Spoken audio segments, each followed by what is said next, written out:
नमस्कार दोस्तों, आपका स्वागत है इस वीडियो के अंदर।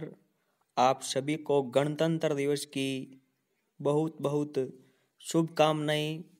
और आज हम इस वीडियो के अंदर गणित की जो विशिष्ट प्रकृति है उससे संबंधित जो कथन और कुछ बातें हैं उनके ऊपर हम चर्चा करेंगे, जो एग्ज़ाम की दृष्टि से बहुत अधिक महत्वपूर्ण है। और हमेशा यहाँ से इस टॉपिक से कम 2 प्रश्न है वो हूबहू देखने को एग्ज़ाम के अंदर मिलते हैं। तो ये रिट भर्ती 2021 के लिए बहुत ही महत्वपूर्ण वीडियो है वो रहने वाला है।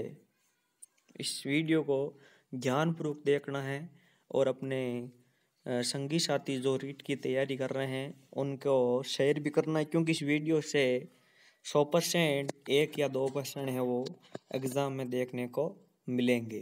तो शुरू करते हैं वीडियो को।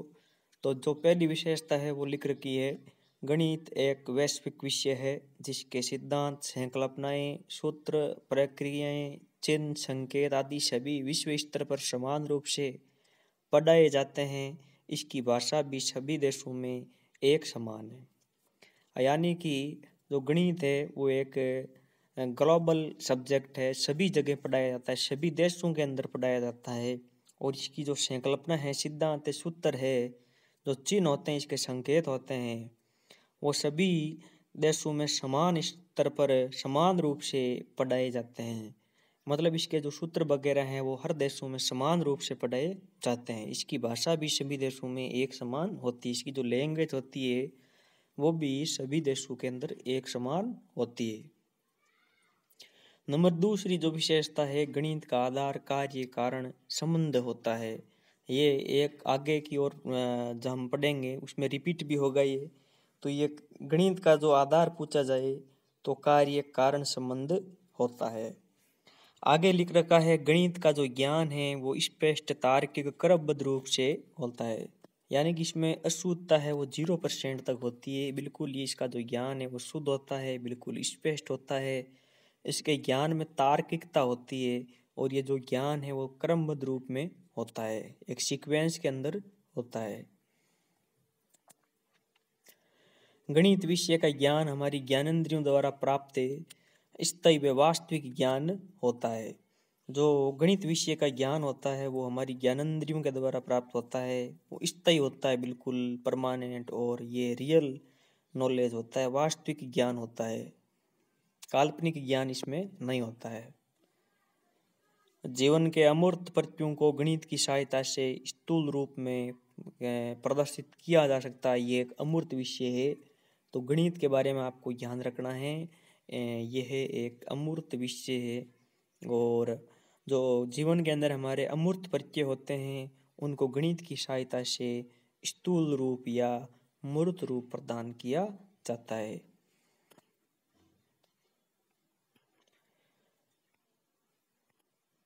अगली विशेषता क्या है, गणित में वातावरण में उपलब्ध वस्तुओं के आपसी संबंधों को पुनः सत्यापित किए जाने वाले संख्यात्मक रूप में प्रस्तुत कर निष्कर्ष निकाले जा सकते हैं तथा उनके आधार पर भविष्यवाणी की जा सकती है। यानी कि गणित के अंदर जो वातावरण में उपलब्ध वस्तुओं के आपसी जो संबंध होते हैं उनको पुनः स्थापित किया जा सकता है और संख्यात्मक रूप में प्रस्तुत कर निष्कर्ष निकाले जा सकते हैं। इसके आगे गणित चूंकि संकल्पनाओं एवं सिद्धांतों का विषय है, बहुत इंपॉर्टेंट बात निकल कर आ रही है। जो गणित विषय होता है वो संकल्पनाओं और सिद्धांतों का विषय होता है, ये याद रखना आपको। इसमें सिद्धांत होते हैं, अतः इसके सिद्धांतों एवं संकल्पनाओं के अध्ययन हेतु शिक्षक का मार्गदर्शन आवश्यक है। मतलब जो संकल्पनाएं हैं वो बिना टीचर के बच्चे के समझ में नहीं आएगी, एक सीक्वेंस के अनुसार बच्चे को पढ़ाया जाना चाहिए। तो इसके अंदर शिक्षक का मार्गदर्शन है वो आवश्यक होता है। ऐसे ही इसके सिद्धांत वगैरह संकल्पनाएं, अगर एक बच्चे को हम वो जो दूसरी कक्षा का उसके सामने ये लिख दें a² + 2ab + c b², ये लिख दिया जाए तो बच्चा कुछ भी समझ नहीं पाएगा। इसके लिए शिक्षक का मार्गदर्शन है वो बिल्कुल जरूरी होता है। और किस स्तर पे क्या पढ़ाना चाहिए ये भी जरूरी होता है, क्योंकि ये दूसरी कक्षा का मैटर ही नहीं है बिल्कुल भी। इसलिए गणित एक गतिशील एवं बौद्धिक उद्यम है, यानी कि गणित विषय है, उसके द्वारा उसके अंदर एक गत्यात्मक प्रक्रिया होती है दिमाग के अंदर, और बौद्धिक उद्यम होता है, ये बौद्धिक परिश्रम होती है मस्तिष्क के अंदर। तो गतिशील और बौद्धिक उद्यम माना जाता है गणित को। गणित के निष्कर्षों का निरूपण तर्क एवं बुद्धि की सहायता से किया जा सकता है, क्योंकि इसके निष्कर्ष निश्चित एवं तर्क संगत होते हैं, अतः ये एक तार्किक विषय होता है। जो गणित होता है वो एक क्या होता है, तार्किक विषय होता है। इसमें तर्कों और बुद्धि की सहायता ली जाती है। जो भी निष्कर्ष निकाले जाते हैं इस विषय के अंदर, तर्कों और बुद्धि की, तर्क के आधार पर और बुद्धि के आधार पर उसमें निष्कर्ष निकाले जाते हैं। तर्क और इसके जो निर्णय होते हैं वो तर्क संगत होते हैं, इसके निष्कर्ष होते हैं वो तर्क संगत होते हैं। तो ये एक तार्किक विषय होता है।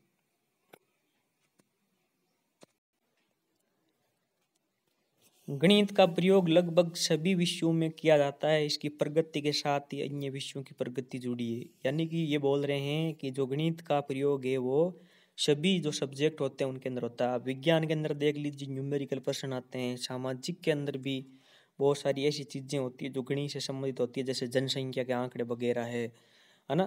तो सभी विषयों में इसका उपयोग किया जाता है, चाहे आप इकोनॉमिक्स पढ़ा रहे हो, चाहे आप सामाजिक पढ़ा रहे हो, चाहे आप भूगोल पढ़ा रहे हो, सब जगह गणित का उपयोग होता है। गणित में प्रयुक्त संख्याओं, स्थान, मापन आदि का प्रयोग अन्य विषयों में भी किया जाता है। गणित में प्रयुक्त विभिन्न पदों, अवधारणाओं, प्रत्ययों, सूत्रों, संकेतों, सिद्धांतों आदि के आधार पर सामान्यतः हम कह सकते हैं कि गणित की एक अलग लिपि और भाषा होती है। जिस प्रकार एक जो हिंदी सब्जेक्ट होता है उसकी एक अलग लिपि और एक अलग भाषा होती है, उसी प्रकार आपको ध्यान रखना है जो गणित विषय होता है उसकी खुद की अपनी एक लिपि होती है, उसकी खुद की एक भाषा होती है। जैसे 5 का 10%, तो का मतलब इसमें लिया जाता है गुणा से। तो इसकी खुद की एक भाषा, इसकी खुद की एक लिपि है। जैसे ये जो चिन्ह है ये एक निश्चित अर्थ को प्रदर्शित करता है, जैसे ये सर्वांग समता को प्रदर्शित कर रहा है। तो इसकी खुद की एक लिपि होती है, इसकी खुद की एक भाषा होती है गणित की। गणित का ज्ञान समय व स्थान के साथ परिवर्तित नहीं होता, ये सार्वभौमिक विषय है। इसका अर्थ क्या है कि जैसे ये अमेरिका है, ये भारत है ना। तो यहाँ जो भारत के अंदर जो जिस सूत्र के द्वारा किसी चीज बताया जा रहा है उसी सूत्र के द्वारा अमेरिका के अंदर भी बताया जाएगा। ऐसा नहीं है भाई अमेरिका के अंदर कोई दूसरा सूत्र लगा दिया जाएगा।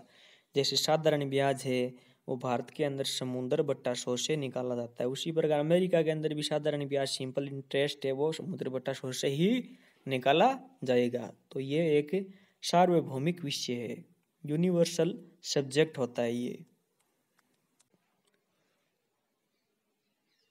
गणित अनुभवों एवं मूल्यों को व्यवस्थित कर परिष्कृत करती है, यानी कि जो गणित होती है व्यक्ति जो अनुभव और जो मूल्य अर्जित करता है उनको व्यवस्थित करती है और उनका परिमार्जन करती है, उनको परिष्कृत करने का काम है वो गणित करती है।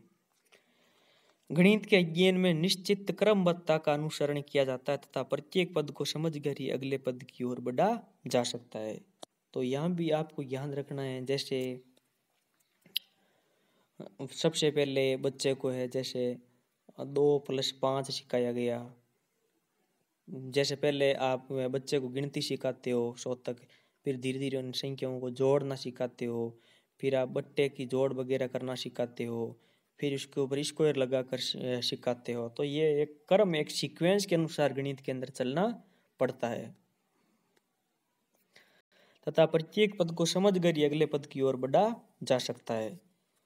गणित में संख्याओं, स्थान, मापन आदि का अध्ययन किया जाता है। संख्याओं, स्थान एवं मापन से संबंधित सिद्धांतों के आधार पर ही इसकी विभिन्न शाखाओं यथा रेखा गणित है, अंक गणित है, बीज गणित है, ज्यामिति है, समुच्चय आदि का विकास हुआ है।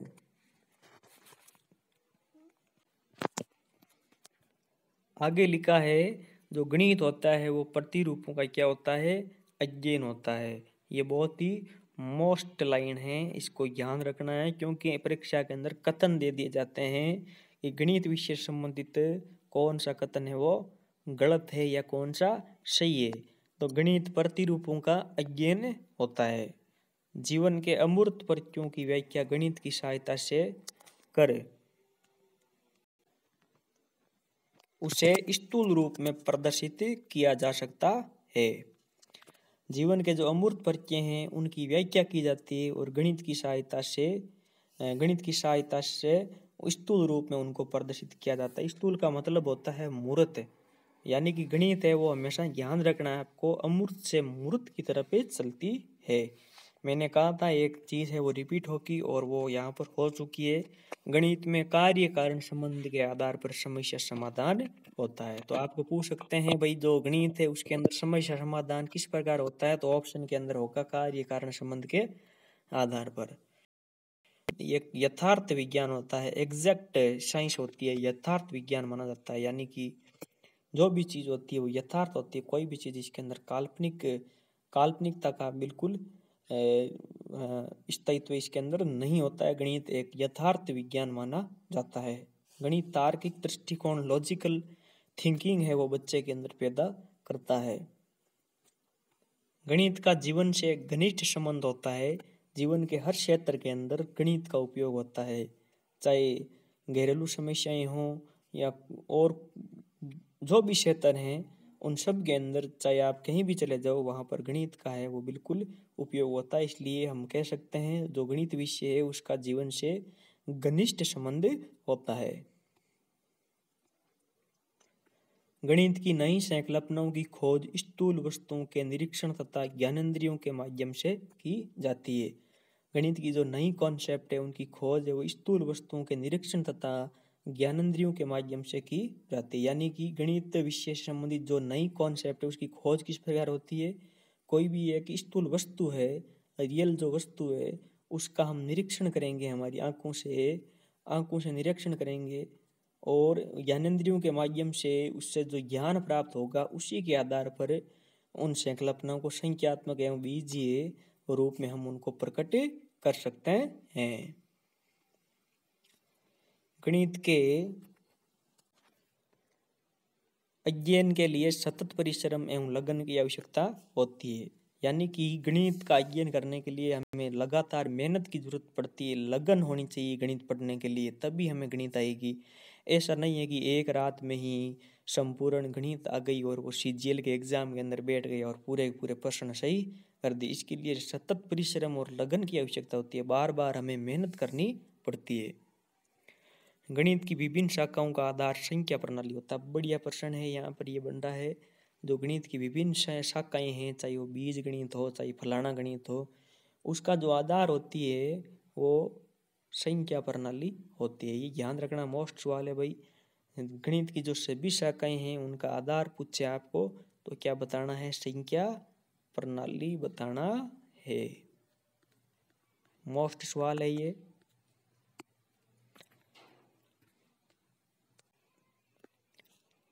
गणित एक अमूर्त विषय है, इसे अमूर्त विचारों एवं आकृतियों का विज्ञान कहा जाता है। इसमें अमूर्तता भरी होती है। अब अमूर्तता से आप बिल्कुल समझते हो, अगर आप रीट के विद्यार्थी हो तो बिल्कुल आप समझ गए होंगे, बहुत पढ़ लिया होगा अमूर्तता को। गणित में प्रत्येक कथन या सिद्धांत का एक आधार होता है। इसका प्रत्येक सूत्र एक निश्चित सिद्धांत पर आधारित होता है। गणित में प्रत्येक कथन, प्रत्येक जो स्टेटमेंट होता है या सिद्धांत होता है उसका कोई ना कोई क्या होता है, आधार होता है। बिना आधार के हम कोई कथन नहीं बोल सकते गणित के अंदर।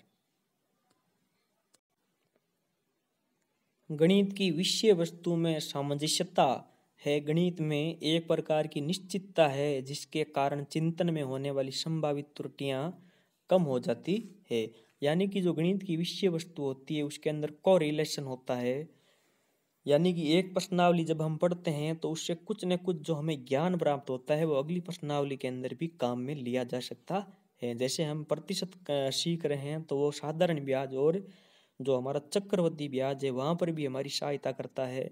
अनुपात समानुपात पढ़ रहे हैं, वहाँ भी हमारी वो क्या करता है, सहायता करता है। यानी कि जो गणित की विषय वस्तु होती है उसके अंदर सामंजस्यता होती है, को रिलेशन होता है। गणित में एक प्रकार की निश्चितता है जिसके कारण चिंतन में होने वाली संभावित त्रुटियां कम हो जाती है। इसके अंदर निश्चितता भरी होती है। जब हम चिंतन करते हैं तो त्रुटियां होने का जो खतरा है वो बिल्कुल क्या हो जाता है, कम हो जाता है। गणित वैज्ञानिक विषयों की आधारशिला है। मैं इस कथन को ऊपर वाले को एक बार और समझाना चाहता हूँ। जैसे हमने लिखा x+2 = 5, तो यहाँ लिखा गया था कि एक प्रकार की निश्चितता होती है। इसमें निश्चितता भरी हुई है, भाई x की जगह हम क्या लेंगे तो ये 5 ही आएगा। तो इसके अंदर हम कहेंगे भाई यहाँ पर 3 लेंगे। कितने लेंगे, 3 लेंगे तो ही 5 आएगा, क्योंकि हमें पता है कि x बराबर क्या होगा, 5 - 2 बराबर कितने हो जाएंगे, 3। तो यहाँ पर त्रुटि होने की जो संभावना बिल्कुल क्या हो गई, कम हो गई। गणित वैज्ञानिक विषयों की आधारशिला है। जितने भी वैज्ञानिक विषय होते हैं उन सब की आधारशिला माना जाता है गणित। चाहे आप बायोलॉजी पढ़ रहे हो, चाहे आप केमिस्ट्री पढ़ रहे हो, चाहे आप फिजिक्स पढ़ रहे हो, इन सब की जो आधारशिला होती है वो क्या होती है, गणित होती है। गणित एक विशेष प्रकार से सोचने का दृष्टिकोण प्रदान करता है। गणित बालकों में तर्क शक्ति है, विचार शक्ति है, अनुशासन, भावनाओं पर नियंत्रण रखने का प्रशिक्षण देता है। गणित बालकों को मानसिक प्रशिक्षण के अवसर देता है। गणित चारित्रिक एवं नैतिक विकास में सहायक होता है। इस प्रकार के जो कथन है अक्सर आ जाया करते हैं एग्जाम के अंदर। गणित की भाषा, संकेत व चिन्ह आदि सार्वभौमिक होते हैं। ये सभी बातें आप में मेरे को लग रहा है समझ रहे होंगे, इनको समझाने की आवश्यकता नहीं है। समस्या समाधान विधि गणित अध्यापन की एक प्रमुख विधि है।